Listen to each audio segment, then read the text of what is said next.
This week has been a busy one. I had a photo shoot which took me out of the workshop for about a day and a half, on top of all the usual repair and teaching responsibilities that I have, and progressing this custom build as well. Last week I showed you a little bit of the work that goes into bending and laminating the sides and also the linings. This week is mainly going to be focused on continuing to work on the sides, starting to shape the taper into the guitar as well as the dome of the top and the back.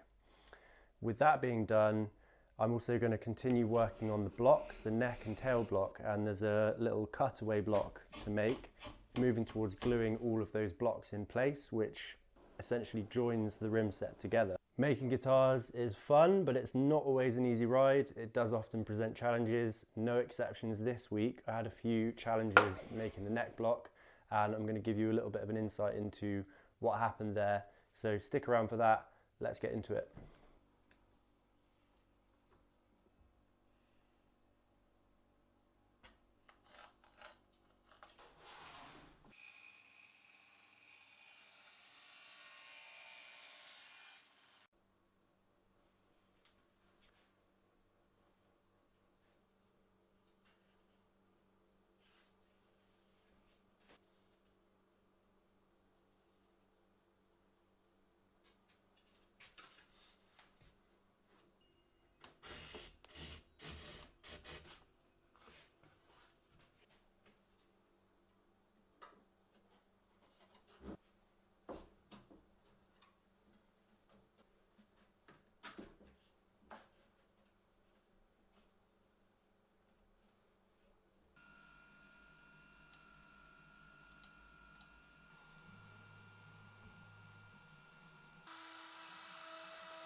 I just got back to the workshop from quite a long day of guitar photography yesterday, but the show must go on. So the first job for me to carry on with today is this neck block here, which I've been working on. And it's a perfect opportunity for me to show you how not every single component that's made is right the first time and ends up actually living on the guitar. This is the neck block I was working on a few days ago, and I wanted to try a slightly different method for achieving these through holes and the rebated holes on the face for the bolts to sit in. For one reason or another, I ended up tearing out the edge of this hole, and the depth stop slipped a little bit on the drill press, and one of these holes ended up 1 millimeter deeper than the other. In the end, I decided to scrap this part and just start over from scratch. So fortunately, I had enough Spanish cedar around to make this new part. It's just the way things go sometimes. You have to actually just take a couple of attempts to get the part just right, and it's just part of the trials and tribulations that go into making a high-end handmade guitar. So now that we're back on track, let's continue.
There is now a joined rim set.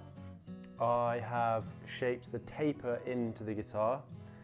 In this case, it's on the front. I have started to form the dome of the top and the back. There's a 28-foot dome on the face and a 15-foot dome on the back. I have made the cutaway block and finished working on the neck and tail block and got them glued in to join this rim set. Next week, you can expect to see me continuing to work on the linings. Over here I've got the solid lining blanks. In fact, these actually need to be shaped to a dome to match the dome of the top and the back, and trimmed to a strip that we can then glue in to this rim set. I've also got a bevel reinforcement piece to finish shaping. That's going to go in as well. When all of that work is done, we can call this a completed rim set. So stick around to see all of that coming up next week. My intention with this channel is to provide the best acoustic guitar related content that I possibly can, and to grow and improve every single week on what I'm putting out. If you have any suggestions or feedback, I would love to hear from you in the comments below. If you took any value from this episode, you can hit the like button below. That will help me get this content in front of more guitar enthusiasts who may also enjoy it. Consider subscribing if you want to get notified about future episodes coming up and see the progress of this guitar as it evolves. Share this with anyone who you think may also enjoy coming along this journey with us. Other than that, I look forward to seeing you next week.